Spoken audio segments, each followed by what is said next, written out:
ہمارا نبی۔ اعوذ باللہ من الشیطان الرجیم، بسم اللہ الرحمن الرحیم۔ ناظرین محترم السلام علیکم ورحمۃ اللہ وبرکاتہ۔ میں ہوں آپ کا میزبان محمد رئیس احمد، اور پیش کیا جا رہا ہے خصوصی پروگرام اعلیٰ حضرت عظیم البرکت مجدد دین و ملت پروانہ شمع رسالت، اور ایک ایسی شخصیت کہ بر صغیر پاک و ہند ہی نہیں بلکہ پوری دنیا میں جن کی فکر کے اثرات، جن کی تحریروں کے اثرات، جن کے عشق کے اثرات الحمدللہ ایک صدی مکمل ہونے کے باوجود بھی پائے جا رہے ہیں۔ میری مراد اعلیٰ حضرت مولانا شاہ احمد رضا خان فاضل بریلوی رحمۃ اللہ تعالی علیہ کے حوالے سے 104 سالہ عرس آپ کا منایا جا رہا ہے۔ اس وقت بریلی شریف بھی بالکل سجا ہوا ہے، اور بریلی شریف سے اور اعلیٰ حضرت سے محبت کرنے والے اس وقت دنیا بھر میں جہاں کہیں ہیں وہ اعلیٰ حضرت کے تذکرے کر رہے ہیں، اعلیٰ حضرت کے جو تصانیف ہیں ان پر بات کر رہے ہیں، کنز الایمان شریف کے فضائل پر بات کر رہے ہیں، فتاوی رضویہ شریف جو کہ 30 جلدوں پر مشتمل ہے اس پر بات کر رہے ہیں، ہدایق بخشش کے حوالے سے اور آپ کے ان شعری محاسن کے حوالے سے بات کر رہے ہیں، آپ کے زہد و تقوی کے حوالے سے بات کر رہے ہیں، اور اس بات پر حیران ہے کہ یہ کیسی شخصیت اللہ تعالیٰ نے ہمیں عطا فرمائی کہ جنہوں نے 6 سال کی عمر میں پہلی تقریر کی، اور میلاد مصطفیٰ میں کم از کم 2 گھنٹے پر مشتمل آپ نے خطاب فرمایا 6 سال کی عمر میں۔ تو یہ ایک ایسی عبقری شخصیت اور ایک ایسی شخصیت کہ جنہیں ہم محیر العقول شخصیت، جو کہ انسانی عقل جہاں دنگ ہو جاتی ہے، ایک ایسی شخصیت اللہ تعالیٰ نے ہمیں عطا فرمائی، اور بہت اثاثہ سمجھ لیں اہل سنت کا، اور ایک ایسا سرمایہ کہ جس پر بلا شبہ ہم افتخار اور اللہ کی بارگاہ میں شکر ادا کر سکتے ہیں کہ اللہ تعالیٰ نے ایک ایسی شخصیت ہمیں عطا فرمائی کہ جو فقہ کے حوالے سے، شریعت کے حوالے سے، طریقت کے حوالے سے، معرفت کے حوالے سے،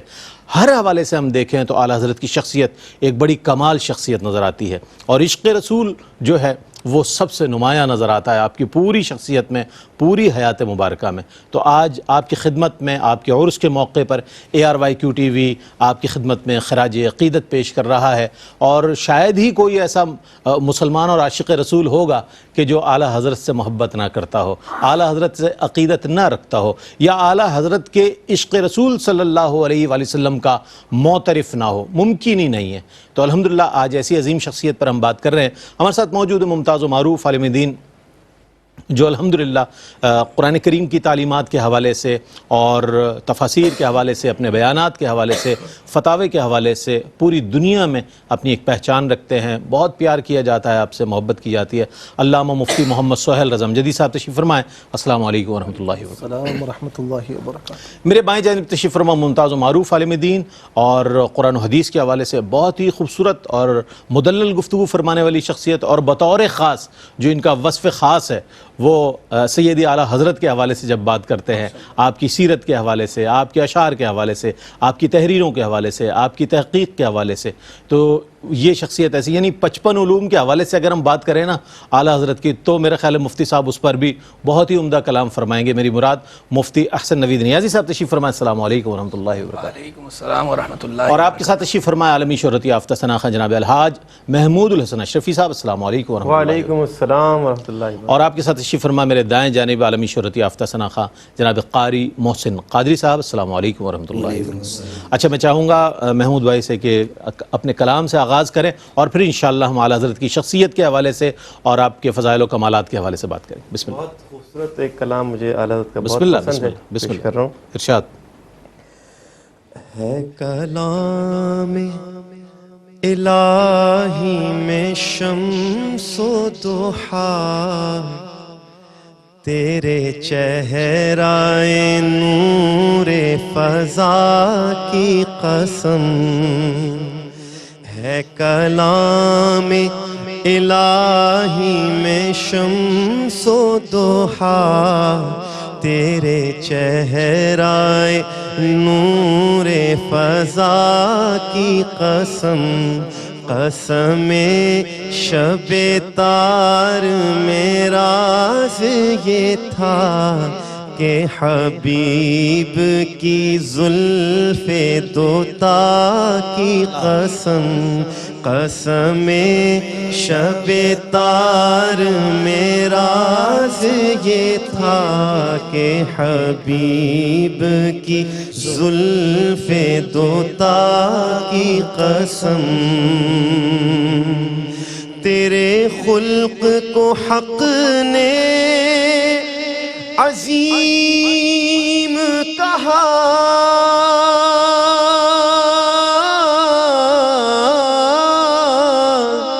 تیری خلق کو حق نے جمیل کیا تیری خلق کو حق نے جمیل کیا کوئی تجھ سا یا رسول اللہ کوئی تجھ سا ہوا ہے نہ ہوگا شاہ کوئی تجھ سا ہوا ہے نہ ہوگا شاہ تیرے خالق حسن و ادا کی قسم تیرے خالق حسن و ادا کی قسم کیا کہنے وہ خدا نے ہے مرتبہ تجھ کو دیا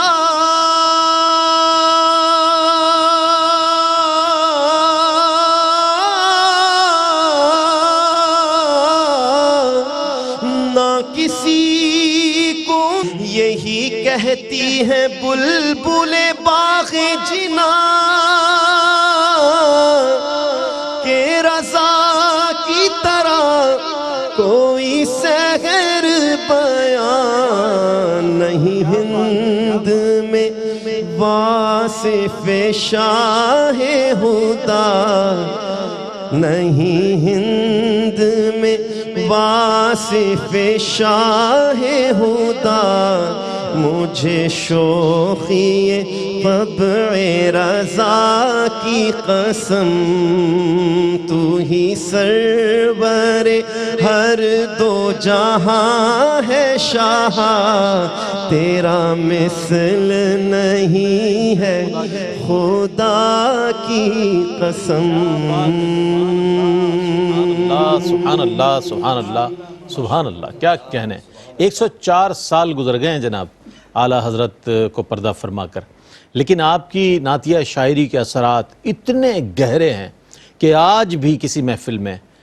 پڑھا جاتا ہے کلام تو اللہ اکبر ایک کیفیت طاری ہو جاتی ہے جیسے کہ ابھی آپ نے دیکھا کہ الحاج محمود الحسن اشرفی نے پڑھا کلام اور اس سے یہ اندازہ ہو رہا ہے کہ اور میں تو اس بات کے لیے دعوت دیتا ہوں کہ حدائق بخشش پڑھیں آپ اور آپ کسی بھی نعت کی طرف چلے جائیں محسوس یہ ہوگا کہ سیدی اعلیٰ حضرت جو ہیں حضور علیہ السلام کے مواج شریف پر حاضر ہیں اور سرکار کی بارگاہ میں دست بستہ کھڑے ہیں اور سرکار کی بارگاہ میں عرض کر رہے ہیں یا رسول اللہ مجھے عطا فرمائیے مجھے اشعار کی صورت میں توصیف و ثنا عطا فرمائیے اسی طرح ان کے دامن میں جتنی خیرات نعت کی ہے آئی ہے محسوس یہ ہوتا ہے کہ اعلیٰ حضرت کو در رسول صلی اللہ علیہ وآلہ وسلم سے براہ راست ملی ہے اور اس کے اثرات کسی بھی نعت کو آپ اٹھا کر دیکھ لیں یہی محسوس ہوگا آپ کو کہ اعلیٰ حضرت حضور کی بارگاہ میں حاضر ہیں اور وہاں سے عطاؤں کا سلسلہ جاری و ساری ہے ایسی عظیم المرتبت شخصیت کے حوالے سے ہم آج بات کر رہے ہیں ایک وقفہ ہے وقفے کے بعد لوٹیں گے انشاءاللہ سیدی اعلیٰ حضرت کے حوالے سے انشاءاللہ کلام کریں گے ہمارے ساتھ رہیے گا خصوصی پروگرام پیش کیا جا رہا ہے سیدی اعلیٰ حضرت عظیم البرکت مجدد دین و ملت پروانہ شم رسالت مولانا شاہ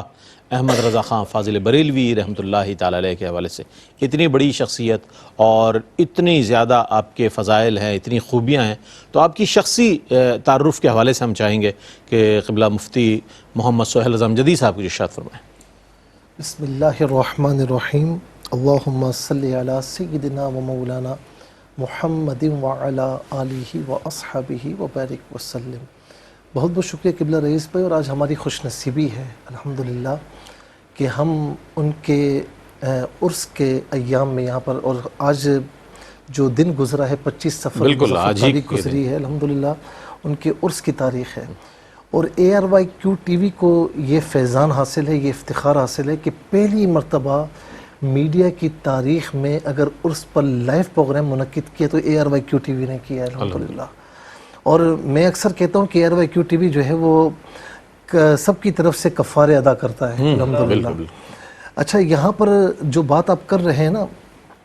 جنہیں ہم مجدد میعت سابقہ بھی کہتے ہیں حاضرہ بھی کہتے ہیں کہ اب تک ان کے پائے کا کوئی علم والا نہیں آیا،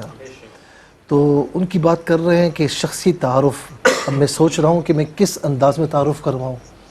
کوئی ایک فیلڈ کا ایکسپرٹ ہوتا ہے تو ہم تعارف آسانی سے کرا دیتے ہیں. صحیح بات. اب میں قرآن کے حوالے سے کراؤں، حدیث پاک کے حوالے سے کراؤں، فقہ اور اصول فقہ کے حوالے سے کراؤں،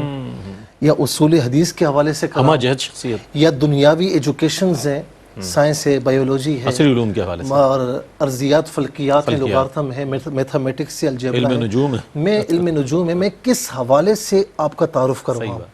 یعنی ہمہ جہت شخصیت، نابغہ روزگار جسے کہتے ہیں، عبقری شخصیت کہتے ہیں. تو امام احمد رضا خان، لوگ تو امام اہل سنت کہتے ہیں، اور کہنا بھی چاہیے، میں امام اسلام کہتا ہوں کہ جب آپ تشریف لائے اس وقت سے لے کر آج تک، اور اس سے بھی کچھ پہلے تک، ہمیں کہیں پر ایسا نظر نہیں آیا. وہ کہتے ہیں نا کہ ملک سخن کی شاہی تم کو رضا مسلم، جس سمت آ گئے ہو سکے بٹھا دیے. ایسا ہی ہوا کہ آج تک ان کی کتابوں سے، ان کی تصنیفات سے، ان کے علم سے آج تک دنیا فیضیاب ہو رہی ہے. اچھا اب دیکھیں کہ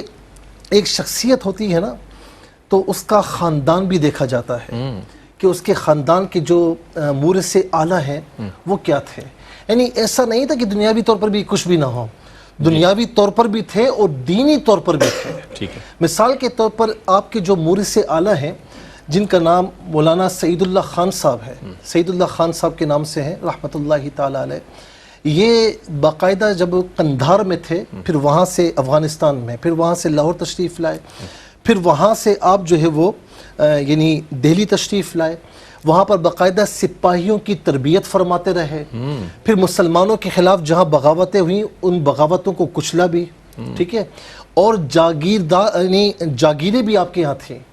1857 کی جنگ آزادی کے بعد انگریزوں نے اسے ضبط کیا ہے. تو اس کا مطلب یہ ہے کہ انگریزوں کے مخالف تھے، مسلمانوں کے حامی تھے، اور ایک آزاد قوم، ایک مسلمان ہونے کی حیثیت سے جینا چاہتے تھے. پھر ان کی اولاد میں سے یعنی پھر اس کے ساتھ یہ بھی ہے کہ روہیل کھنڈ ایک ایریا ہے، وہاں کا باقاعدہ آپ کو صوبے دار بنایا گیا. یہ صوبے دار بمقام یوں سمجھ لیں قائم مقام گورنر کے ہوتا ہے. پھر اس کے بعد ان کی اولاد میں سے حافظ کاظم علی خان رحمۃ اللہ تعالی علیہ، ان کے دور میں جو مغلیہ سلطنت تھی وہ زوال پذیر تھی. اور پھر ان کے ساتھ ان کے دو صاحبزادے، ایک صاحبزادے کا نام مولانا رضا علی خان رحمۃ اللہ تعالی علیہ اور دوسرے کا نام مولانا تقی علی خان. اچھا تقی علی خان علم طب کے ماہر تھے، ایکسپرٹ تھے، دنیا آپ کے پاس آتی تھی. اور یہاں پر مولانا رضا علی خان رحمۃ اللہ تعالی علیہ یہ دینی علوم کے ماہر تھے. خطبہ علمی آپ کا بڑا مشہور ہے، جو جمعہ اور عیدین کا خطبہ ہے آج تک چل رہا ہے. اچھا مولانا رضا علی خان رحمۃ اللہ تعالی علیہ کے ایک صاحبزادے مولانا نقی علی خان رحمۃ اللہ تعالی علیہ. اچھا مولانا رضا علی خان وہ بھی مرجع فتاوی، مشہور مفتی، مشہور عالم دین. پھر مولانا تقی علی خان نقی علی خان رحمۃ اللہ تعالی علیہ وہ بھی اپنے دور میں مرجع فتاوی رہے. اور فتاوی نویسی پر آپ نے 25 کتابیں تصنیف فرمائیں، کچھ منظر عام پر آئیں باقی نہیں آئیں. یعنی ایک علمی شاہکار کے طور پر. اور میں کہتا ہوں کہ سب سے بڑھ کر مولانا نقی علی خان رحمۃ اللہ تعالی علیہ کے جو لازوال شاہکار تھے وہ مولانا سیدی امام احمد رضا خان رحمۃ اللہ تعالی علیہ. یعنی کہہ سکتے ہیں کہ ہمہ خاندان آفتاب. جی. اچھا اس کے ساتھ آپ یہ دیکھیں کہ ایک میں خاکہ پیش کر رہا ہوں کہ 4 سال کی عمر میں قرآن ناظرہ پر پڑھ لیا، اور جس طرح آپ نے فرمایا کہ 6 سال کی عمر میں تقریر فرمائی. 8 سال کی عمر ہوتا کیا ہے؟ مفتی صاحب یہاں موجود ہیں، ہدایت النو پڑھی نہیں، ہدایت النو کی شرح لکھ ڈالی، ٹھیک ہے نا. اچھا پھر کسی موقع پر 8 سال کی عمر میں، ہاں اللہ کسی موقع پر آپ کو حافظ صاحب کہا گیا تو 1 مہینے میں قرآن شریف حفظ کر لیا، اللہ مغرب کے بعد یاد کیا، عشاء میں سنا دیا۔ لائیں ایسی شخصیت کوئی۔ پھر اس کے ساتھ ساتھ آپ یہ دیکھیں کہ جب آپ کی عمر مبارکہ 30 سال تھی تو آپ اس وقت 75 بکس تصنیف فرما چکے تھے۔ جب آپ کی عمر مبارکہ 43 سال تھی 43 ایئرز، تو اس وقت آپ جو ہے آپ کے بارے میں آتا ہے کہ آپ نے 500 کتابیں تصنیف فرما چکے تھے، اور جب آپ کی عمر مبارکہ کا احاطہ کیا جائے تو 1000 سے زائد کتب آپ نے تصنیفات فرمائیں۔ 500 سے زائد منظر عام پر آئی ہیں، باقی نہیں آئی ہیں۔ اب اس 500 میں قرآنی علوم دیکھ لیں، حدیث کے علوم دیکھ لیں، اصول فقہ دیکھ لیں، علم منطق، علم کلام، پھر اس کے علاوہ دنیاوی ایجوکیشن کی طرف آ جائیں، دنیاوی علوم کی طرف آ جائیں، تو کوئی ایسا علم نہیں کہ جس پر آپ ماہر نہ ہوں۔ یہ کہا جاتا ہے نا کہ 55 سے زائد علوم، اس کی ڈائمینشنز اگر نکالی جائیں تو یہ 70 سے بھی زیادہ بنتے ہیں۔ بیک وقت ایک عالم دین، اور اس کی برانچز کہا جاتا ہے کہ 100 سے زائد بنتی ہیں، 100 سے زائد بنتی ہیں، 150 تک جاتی ہیں۔ یعنی ایک عالم دین، جیسے کسی نے کیا خوب کہا کہ ایک مکہ مکرمہ کے رہنے والے تھے، عالم دین تھے، ان کے پاس جب آپ کی کچھ فتاویٰ ہے تو انہوں نے ایک جملے میں بات کو ختم کیا، کہتے ہیں کہ لیس علی اللہ بمستنکر ان یجمع العالم فی واحد، اللہ پر کوئی مشکل نہیں ہے کہ وہ عالم کی ساری خوبیاں ایک شخصیت میں جمع کر دے۔ کیا بات ہے مفتی صاحب، سبحان اللہ، کیا خوبصورت کلام فرمایا۔ اور نعت کا ایک شعر ہے کہ ایک بندے کے تصرف میں 2 عالم دے دے، ایک بندے کے تصرف میں 2 عالم دے دے، شان قدرت کے لیے بات یہ مشکل کیا ہے، شان قدرت کے لیے بات یہ مشکل کیا ہے۔ یہ اللہ کی عطا ہے، جسے چاہے عطا۔ 6 سال کی عمر میں تقریر ہے، 8 سال کی عمر میں اللہ۔ اور رئیس بھائی، یہ آخری جملہ میں نے اس کیا نا کہ ساری خوبیاں ایک شخصیت میں جمع کر دے، یہ شیخ احمد ابو الخیر ہیں جو اس وقت خطیب مسجد حرام تھے، انہوں نے یہ فرمایا تھا۔ اچھا، آپ کی شخصیت کا علم کے حوالے سے، آپ کے فقہ کے حوالے سے اور دیگر علوم کے حوالے سے تو ہے ہی اس معاملات، لیکن عشق رسول صلی اللہ علیہ وآلہ وسلم جو ہے وہ ایک ایسا آپ کا تعارف ہے کہ عاشق صادق دیکھنا ہو اس دنیا میں، اگر ہم دیکھیں گزشتہ صدی میں اور اب تک بھی، تو بحیثیت عاشق رسول آپ کی شخصیت کیسی ہے اور کس درجے پر آپ فائز ہیں؟ میں چاہتا ہوں مفتی صاحب کچھ فرمائیے گا سوال۔ بسم اللہ الرحمن الرحیم، صلی اللہ علیہ حبیبی محمد وعلی آلہ وصحبہ وبارک وسلم۔ اعلیٰ حضرت امام اہل سنت رحمہ اللہ، پیکر علم و حکمت، سراپا عشق و محبت، امام احمد رضا خان رحمہ اللہ کے کیا کہنے۔ پہلے ایک شعر میں آپ نے شعر پڑھانا تو شعر ٹریبیوٹ پیش کر رہا ہوں۔ اعلیٰ حضرت کی جب بات آتی ہے تو میں ان کو یوں خراج تحسین پیش کرتا ہوں، عرض کرتا ہوں، اے لکائے تو جواب ہر سوال، مشکل از تو حل شود بے کیل و کال۔ آپ کی ملاقات تو ہر سوال کا جواب ہے، اور آپ کی بارگاہ سے بغیر کیل و کال کے مشکلات علمیہ حل ہو جاتی ہیں، مشکلات روحانی حل ہو جاتی ہیں۔ تو اعلیٰ حضرت تو واقعی ہے، اے لکائے تو جواب ہر سوال، مشکل از تو حل شود بے کیل و کال۔ تو اعلیٰ حضرت امام اہل سنت رحمہ اللہ کی سبحان اللہ کس جہت سے ہم بات کریں۔ میں رئیس بھائی کہا کرتا ہوں اکثر یہ بات کہ دیکھیں کچھ لوگ وہ ہوتے ہیں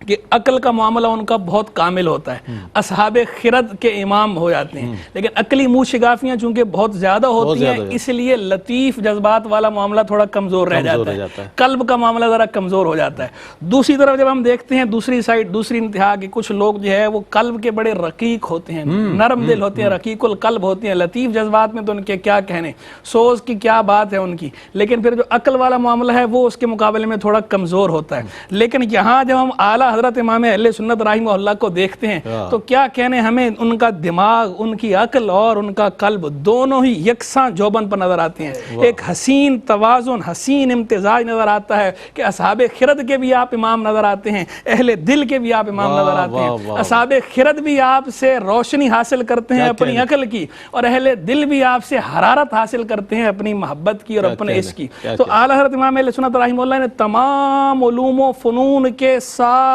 ساتھ عشق و محبت میں بھی اعلیٰ حضرت ہی ہیں۔ یہ بھی سارے حضرتوں نے مل کے مان لیا کہ جس طرح یہ علم میں اعلیٰ حضرت ہیں، ایسے ہی عشق رسول میں بھی اعلیٰ حضرت ہیں۔ اور یہ تو ان کا وہ وصف ہے کہ مخالفین تک آپ کے اس وصف کو تسلیم کرتے تھے۔ وہ لوگ کہ جنہوں نے آپ سے کوئی اختلاف رکھا آپ کی زندگی میں یا زندگی کے بعد، وہ بھی اس حقیقت سے آنکھیں نہیں چرا سکے، وہ بھی اس بات کو سب تسلیم کرتے ہیں کہ عاشق رسول تو یہ ہیں، عشق رسول تو ان کا کمال درجے کا ہے۔ تو اعلیٰ حضرت امام اہل سنت رحمہ اللہ کا جو عشق رسول کا معاملہ ہے وہ ہمیں عملی سطح پر بھی ویسا نظر آتا ہے اور اعتقادی نظریاتی قلبی سطح، عشق تو عشق ہے نا، اصل تعلق تو قلب کے ساتھ ہے، لیکن اس کے کچھ مظاہر ہیں جن کا تعلق جو ہے وہ زبان کے ساتھ ہے، جن کا تعلق افعال کے ساتھ ہے۔ تو عشق کی کسی بھی جہت سے دیکھیں، قلبی معاملہ بھی آپ کا ہمیں سبحان اللہ کہاں بلندی پہ نظر آتا ہے اور اس کے مظاہر بھی بلندی پہ نظر آتے ہیں۔ ایک مثال ذکر کرتا ہوں کہ آپ کا عشق رسول علیہ السلام کیسا ہے۔ ایک دفعہ دعوت میں تشریف لے کر گئے کسی جگہ، تو وہاں دعوت میں ککڑی بھی تھی، تو آپ نے ککڑی لی، تھوڑی سی ککڑی چکھی، اس کے بعد آپ نے یہ فرمایا کہ تمام لوگ اپنی اپنی ککڑی جو ہے وہ مجھے دے دیں، تو سب کی لے کے آپ نے کھا لیا۔ اب یہ اعلیٰ حضرت رحمہ اللہ کا مزاج نہیں تھا کہ آپ اس طرح سوال نہیں کرتے تھے اور میزبان جو چیز پیش کر دے وہی چیز قبول فرماتے تھے اور دوسری کا سوال نہیں کرتے تھے۔ آپ کا مزاج یہ تھا، یہ خلاف مزاج آپ نے کیا نا، تو بعد میں اگلوں نے پوچھا تو آپ نے فرمایا اصل میں ہوا یہ کہ وہ ککڑی جب میں نے چکھی نا وہ کڑوی تھی، تو میرے دل میں آیا کہ اگر ککڑی لوگ کھائیں گے کڑوی لگے گی تو اس کی برائی کریں گے اور اس کو تھوکیں گے، اور ککڑی جو ہے کھانا سنت رسول علیہ السلام ہے، تو میرے دل نے گوارا نہیں کیا کہ حضور کی جو یہ سنت ہے اس کے ساتھ لوگ ایسا سلوک کریں، تو اس لیے میں نے سب کی ککڑی لے لی کہ سارے خوشی خوشی مجھے دے دیں گے، تو میں نے سب کی ککڑی جو ہے وہ خود کھا لی، ککڑی کو برا کہنے سے بچانے کے لیے اور اس ککڑی کو توہین سے بچانے کے لیے۔ ارے یہ اس ہستی کے عشق کا عالم یہ ہے کہ ککڑی کڑوی جو ہے وہ ساری کڑوی ککڑی جو ہے انہوں نے خود کھا لی، اپنی تکلیف کی پرواہ نہیں کی، سنت رسول علیہ السلام پہ آنچ نہیں آنے دی۔ اگر کوئی برا کہہ دیتا یا تھوک دیتا تو یہ گناہ نہیں ہے، شریعت نے اس کی اجازت رکھی ہے، لیکن جو ہے وہ خرد کی گتھیاں سلجھا چکا میں، میرے مولا مجھے صاحب جنوں کر، اہل دل کی بات اہل دل کی بات ہے، وہ اصحاب نظر اور اہل دل کے بھی امام ہیں نا، تو ان کے دل نے یہ بات گوارا نہیں کی کہ محبوب کی سنت کے ساتھ یہ جڑی ہوئی ہے تو اس کو کوئی تھوکے سپٹ کرے یا کوئی اس کو جو ہے وہ برا کہے، انہوں نے اس کو اس سے بچانے کے لیے سنت کو آپ نے اپنی تکلیف اٹھائی۔ اور اب مظاہر کی طرف آئیں تو ان کی کیا بات کریں، وہ تو جہاں بھی ہیں وہ کیا کہتے ہیں، جان و دل ہوش و خرد سب تو مدینے پہنچے، تم نہیں چلتے رضا سارا تو سامان گیا۔ وہ یہاں بریلی میں ہوں تو لگتا ہے مدینے میں پہنچے ہوئے ہیں، وہ مدینے میں ہوں تو وہاں تو ہیں ہی ہیں، وہ دنیا کے جس خطے میں ہوں ان کا مرکز محور چونکہ مدینے والے ہیں تو اس لیے وہ اپنی تمام چیزوں کا مرکز انہی کو بناتے ہیں۔ خود ایک جگہ فرمایا تھا ملاقات رضا کا ہمیں ایک عمر سے شوق، بارے آج اس کو مدینے میں غزل خاں دیکھا، دیکھا تو کہاں دیکھا، مدینے میں۔ ارے اے خدا کے بندو کوئی میرے دل کو ڈھونڈو، میرے پاس تھا ابھی تو ابھی کیا ہوا خدایا، نہ کوئی گیا نہ آیا، ہمیں رضا تیرے دل کا پتہ چلا بمشکل، در روضہ کے مقابل ہم نے کھڑے تو پایا، یہ نہ پوچھ کیسا پایا، کیا در روضہ کے مقابل وہ ہمیں نظر تو آیا، یہ نہ پوچھ کیسا پایا، یہ نہ پوچھ کیسا پایا۔ اعلیٰ حضرت کے لیے کیا بات، سبحان اللہ سبحان اللہ۔ اعلیٰ حضرت پر بات ہو، نظم ہو، نثر ہو، فقہ پر بات ہو، جب بھی بات ہوتی ہے ایک طبیعت میں بہار آ جاتی ہے، اور اعلیٰ حضرت کے ذکر سے، آپ کی تصانیف سے، آپ کی تحقیقات کا جب ذکر ہوتا ہے تو ایک محفل میں کیف و سرور آ جاتا ہے۔ یہ کیف و سرور انشاءاللہ جاری رہے گا، ایک وقفہ ہے، وقفے کے بعد لوٹتے ہیں، مجھے امید ہے آپ کا اور ہمارا ساتھ رہے گا۔ ناظرین آپ کا خیر مقدم ہے، خصوصی پروگرام سیدی اعلیٰ حضرت رحمۃ اللہ تعالی علیہ کے حوالے سے آپ کا شخصی تعارف بہت اچھے اجمالی انداز میں پیش کیا قبلہ مفتی محمد سہیل رضا امجدی صاحب نے، اور عشق رسول صلی اللہ علیہ وآلہ وسلم کے حوالے سے مفتی احسن نوید نیازی صاحب نے کلام فرمایا۔ یہ ایک ایسی شخصیت ہے کہ جن پر بہت سے پروگرامز کیے جا سکتے ہیں، لیکن ظاہر وقت بھی محدود ہے اور اس میں ہمیں کلام بھی شامل کرنے ہیں، آپ کے حوالے سے آپ کے فضائل و مناقب بھی اور آپ کے علمی کارنامے جو ہیں اس پر بھی بات کرنی ہے۔ کلام شامل کرتے ہیں قاری محسن قادری، نعت رسول مقبول صلی اللہ علیہ وآلہ وسلم پیش کریں۔ وہ سویلا لزار پھرتے ہیں، وہ سویلا لزار پھرتے ہیں، وہ سویلا لزار پھرتے ہیں، تیرے دن اے بہار پھرتے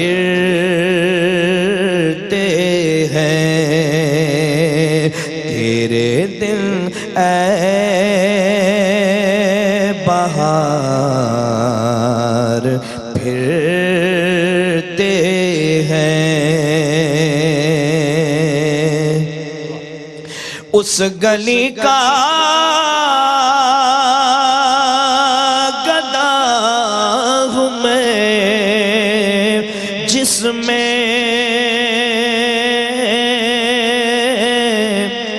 اس گلی کا گدا ہوں میں جس میں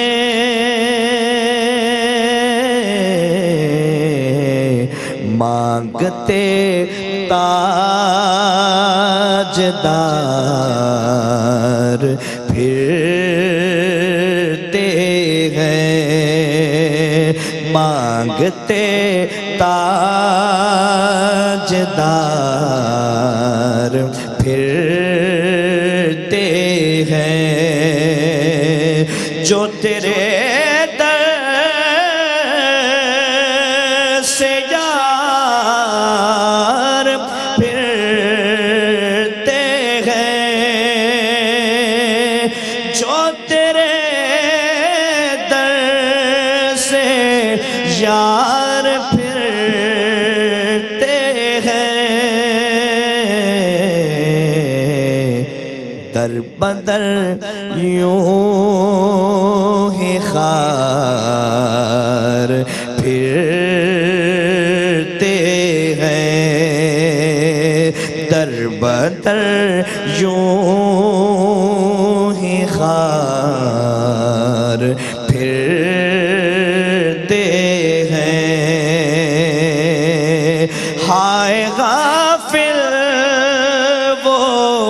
کیا جگہ ہے جہاں، ہائے غافل وہ کیا جگہ ہے جہاں، پانچ جاتے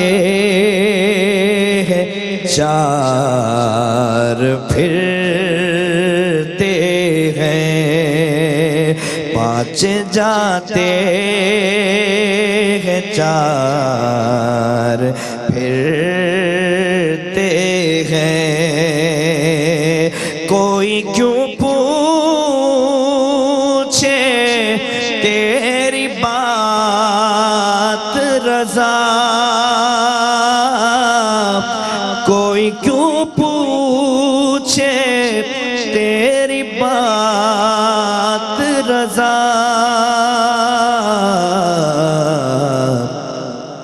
تجھ سے کتنے ہزار پھرتے ہیں، تجھ سے شیدا ہزار پھرتے ہیں، تجھ سے کتے ہزار پھرتے ہیں، تیرے دل اے بہار پھرتے ہیں۔ کیا کہنے کیا کہنے، نعت رسول مقبول صلی اللہ علیہ وآلہ وسلم اور وہ کلام کہ جس کی جو ردیف ہے نا پھرتے ہیں، یہ خالصتاً غزل کی ردیف ہے، اور غزل کی ردیف میں نعت کا کہنا اور نعت کے آداب کو بجا لانا اور نعت کے ان تمام مضامین کو پیش نظر رکھتے ہوئے نعت کہنا، یہ اعلیٰ حضرت ہی کا وصف ہے۔ اعلیٰ حضرت کے علاوہ کسی نے پھرتے کے ردیف میں ہم نے نہیں دیکھا، کوئی کلام ہماری نظر سے نہیں گزرا کہ اتنے خوبصورت انداز میں نعت کے پیرائے میں کوئی کلام کہا ہو، یہ اعلیٰ حضرت ہی کا وصف ہے۔ اب ہم آتے ہیں آپ کے شاہکاروں میں، آپ کے تو جو بھی آپ کی تحریر ہے بڑی شاہکار تحریر ہے، لیکن وہ جو ابتدا میں سرنامہ کلام میں ذکر ہوا فتاوی رضویہ شریف کا جو کہ 30 جلدوں پر ہے، اس کے حوالے سے میں ایک بات بتاتا چلوں کہ دیگر ہم نے بھی پروگرام کی دیگر چینلز پہ بھی، تو وہاں پر جب دیگر مکاتب فکر کے مفتیان دین سے بات ہوئی تو انہوں نے اس بات کا اعتراف کیا کہ ہم نے بہت ساری اشکال کی صورت میں، بہت سارے ایسے دشوار گزار مسائل کی صورت میں لاکھ اختلاف ہونے کے باوجود بھی اعلیٰ حضرت کے فتاوی رضویہ سے جو ہے فیض حاصل کیا ہے. یہ بہت بڑا اعتراف ہے کسی شخصیت کے لیے کہ مخالفین بھی جو نظریاتی کوئی اختلاف رکھتا ہو وہ بھی آپ کے حوالے سے اس بات کا اعتراف کرتا ہو کہ یہ ایک ایسا فتاوی رضویہ شریف ایسا ایک اثاثہ ہے کہ جس سے فیض حاصل کیا جا سکتا ہے. فتاوی رضویہ شریف کے حوالے سے میں چاہتا ہوں اس کی اہمیت پر روشن ڈالیے. قبلہ مفتی صاحب نے بڑے پیارے انداز میں اعلیٰ حضرت کا عشق رسول بیان فرمایا، اور ماشاءاللہ نعت خوانی بھی اپنے عروج پر ہے ماشاءاللہ. دونوں بھائیوں نے ماشاءاللہ بڑے پیارے انداز میں بیان فرمایا. جہاں تک فتاوی رضویہ کی بات ہے، میں ایک بات عرض کروں کہ یہ ذمہ داری سے عرض کر رہا ہوں بالکل کہ آپ درس نظامی پڑھ لیں، اس کے بعد تخصص کر لیں، لیکن افتاء میں اس وقت تک آپ میدان میں نہیں آ سکتے جب تک آپ نے فتاوی رضویہ نہیں پڑھی. کیا بات، آپ تو خود افتاء میں ماشاءاللہ خدمات انجام دے رہے ہیں. اچھا، کئی جگہوں پر نا جب کوئی سائل آتا ہے، سوال نئے آتے ہیں، پھنس جاتے ہیں ہم کہ یار کیا ہو، اس کا جزیہ کہیں مل جائے. کہیں نہ ملے تو اعلیٰ حضرت کو اٹھا لیں، کیا بات، امام احمد رضا صاحب کو اٹھا لیں، ان کی فتاوی رضویہ. یہ ہو نہیں سکتا کہ وہاں سے آپ کو ملے نہیں، کیا بات، یہ نہیں ہو سکتا. ممکن نہیں. اور میں اکثر سوچتا ہوں کہ آپ کے جو خلیفہ مفتی امجد علی اعظمی رحمۃ اللہ تعالی علیہ، ان کی بہار شریعت جو ہے نا، آج تک اس کی مثل اردو میں فقہ میں کوئی کتاب نہیں آ سکے. کیا بات، جب ان کے خلیفہ کا حال یہ ہے تو خود ان کا حال کیا ہوگا. ٹھیک ہے نا. اچھا، فتاوی رضویہ میں ایک تو یہ ہے کہ 12 جلدیں اور ایک جلد 1000 صفحات پر. اس میں صرف آپ کو دینی علوم نظر نہیں آئیں گے، اس میں آپ کو جو دنیاوی علوم ہیں تمام فتاوی میں چیدہ مقامات پر آپ دیکھیں تو آپ کو یہ بھی نظر آئے گا کہ دنیاوی علوم بھی اس میں موجود ہے، اس میں سائنس بھی موجود ہے، اس عصری مسائل بھی، پیش آمدہ مسائل بھی. جی یہ فتاوی رضویہ کی خاصیت ہے. اس کے ساتھ آپ یہ دیکھیں کہ 12 جلدیں وہ تھیں،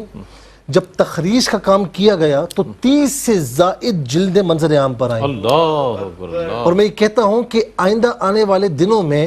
ہو سکتا ہے کوئی اور محقق اٹھے اور اس پر دوبارہ تخریج کرے تو اس سے زائد جلدیں منظر عام پر آ جائیں گی. یعنی ایسا کبھی نہیں ہوا. میں نے کئی فتاوی پڑھے کہ فتاوی کی تخریج کی جائے. یعنی مثال کے طور پر کئی علماء کے فتاوی درج ہوتے ہیں، لیکن اعلیٰ حضرت وہ ہیں کہ ان کے فتاوی بھی ہیں، پھر ان کی تخریج بھی کی گئی اور مزید اس میں سے نکات اخذ کیے گئے. اچھا، فتاوی رضویہ کی ایک خصوصیت یہ بھی ہے کہ اس میں کہا گیا کہ جتنے بھی، ایک جگہ میں نے پڑھا کہ جتنے بھی مطبوعہ حصے ہیں جو منظر عام پر آئے، تو کہا کہ اس میں جو استفتاء کی تعداد ہے نا، وہ ان کی تعداد 4494 ہے، 4494. ٹھیک ہے. اچھا، اس میں 1061 وہ استفتاء ہیں، وہ سوالات ہیں جو عام لوگوں نے نہیں کیے. کرنے والا یا ڈاکٹر تھا یا دانشور تھا یا مصنف تھا یا عالم تھا یا مفتی تھا. جی یعنی دیکھا جائے اگر آپ اعداد و شمار نکالیں تو 1/3 لوگ وہ تھے کہ جو علماء میں سے تھے، جو مفتیان میں سے تھے. اور ایک مقام پر میں نے پڑھا کہ 541 علماء وہ ہیں جن میں مفتیان بھی ہیں، اسکالرز بھی ہیں، وہ ہیں کہ جنہوں نے اعلیٰ حضرت سے باقاعدہ سوالات کیے ہیں، استفتاء پیش کیے ہیں. پھر فتاوی رضویہ میں ہمیں ایک چیز وہ نظر آتی ہے کہ جو فقہائے کرام ہے نا، ایک گروہ وہ ہوتا ہے جسے ہم کہتے ہیں کہ اصحاب تطبیق، اور ایک ہوتے ہیں اصحاب ترجیح. اچھا، تطبیق اسے کہتے ہیں کہ کئی اقوال جمع ہوں تو ان اقوال کو اس طریقے سے یعنی آپ پیش کریں کہ کسی کا قول متاثر نہ ہو اور حکم بھی لگ جائے. لیکن اصحاب ترجیح وہ ہوتے ہیں کہ جب آپس میں تطبیق نہ ہو رہی ہو تو اب کس قول کو چھوڑا جائے، کس کو ترک کیا جائے، اور مفتہ بھی کسے قرار دیا جائے کہ جس پر عوام الناس عمل کریں. تو اعلیٰ حضرت اس منصب پر فائز تھے کہ اب اصحاب ترجیح میں سے تھے کہ جہاں پر تطبیق نہ ہو پاتی تو اس وقت آپ ترجیح دیتے کہ یہ جو قول ہے، ان اقوال کو، اس قول کو ترک کیا جائے اور یہ جو فتویٰ ہے اس پر عمل کیا جائے. پھر اس کے ساتھ نو آمدہ جو مسائل ہیں، ہر دور میں ہوتا ہے، اس وقت بھی یہ تھا کہ نت نئے مسائل سامنے آ رہے ہیں تو اس پر بھی اعلیٰ حضرت نے باقاعدہ اپنی جو مجددانہ صلاحیتیں ہیں اس کو بروئے کار لائے آپ، اور آپ نے ان کا بھی حل فتاوی رضویہ میں پیش کیا۔ واہ، میں اس کی ایک مثال آپ کو دوں گا، مثالیں بہت ہیں، بسم اللہ، بسم ایک مثال دوں گا جو بڑی مشہور مثال بھی ہے۔ فرمایا کہ فتاوی رضویہ میں آپ نے جب تیمم کا مسئلہ درپیش ہوا تو تیمم کس چیز سے ہو سکتا ہے، تو آپ نے مختلف جنسیں بیان فرمائی، 311 چیزیں بیان فرمائی، ٹھیک ہے؟ اچھا، اس میں بیان فرمایا کہ 181 سے تیمم جائز ہے۔ اچھا، 181 وہ کون کون سی ہیں؟ تو فرمایا کہ 74 وہ ہیں کہ جو منصوص ہیں، جو نصوص سے ثابت ہیں، اور فرمایا کہ باقی 107 میں نے بیان کیے ہیں۔ اللہ اکبر۔ اچھا، اسی طریقے سے فرمایا کہ 130 وہ چیزیں ہیں کہ جن سے تیمم جائز نہیں ہے، 58 وہ ہیں جو منصوص ہیں، اور فرمایا کہ 72 وہ ہیں جو میں نے بیان کی ہیں۔ اللہ اکبر، کیا کہنا ہے، کیسی عظیم الشان شخصیت، اللہ اکبر۔ یعنی فقہ کے حوالے سے، فتاوی رضویہ شریف کے حوالے سے بات کی، اس پر بہت کلام ہو سکتا ہے، لیکن یہ کہ جو چند چیزیں بیان فرمائی اسی سے انسانی ہے عقل، جہاں بالکل خاکہ پیش کیا، لیکن اس پر بھی انسانی عقل دنگ ہے، حیران ہے کہ اتنا آپ کا اتنی تحقیق اور اتنا عبور ماشاءاللہ دسترس۔ اچھا، سٹے تو مشت خاک انسان، پھیلے تو کونین میں سما نہ سکے۔ اللہ اللہ اللہ۔ شامل کرتے ہیں نعت رسول مقبول صلی اللہ علیہ وآلہ وسلم، الحاج محمود الحسن اشرفی۔ اللہم صلی اللہ علیہ محمد۔ زمین و زمان تمہارے لیے مکین و مکان تمہارے لیے، زمین و زمان تمہارے لیے مکین و مکان تمہارے لیے، چنین و چنا تمہارے لیے، بنے دو جہاں تمہارے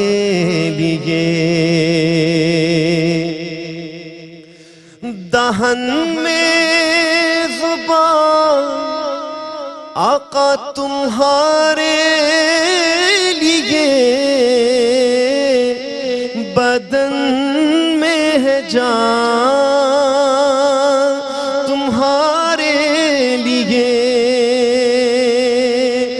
دہن میں زبان تمہارے لیے، بدن میں ہے جان تمہارے لیے، ہم آئے یہاں تمہارے لیے، اٹھے بھی وہاں تمہارے لیے، ہم آئے یہاں تمہارے لیے، اٹھے بھی وہاں تمہارے لیے، اشارے سے چاند چیر دیا، چھپے ہوئے خور کو پھیر دیا، اشارے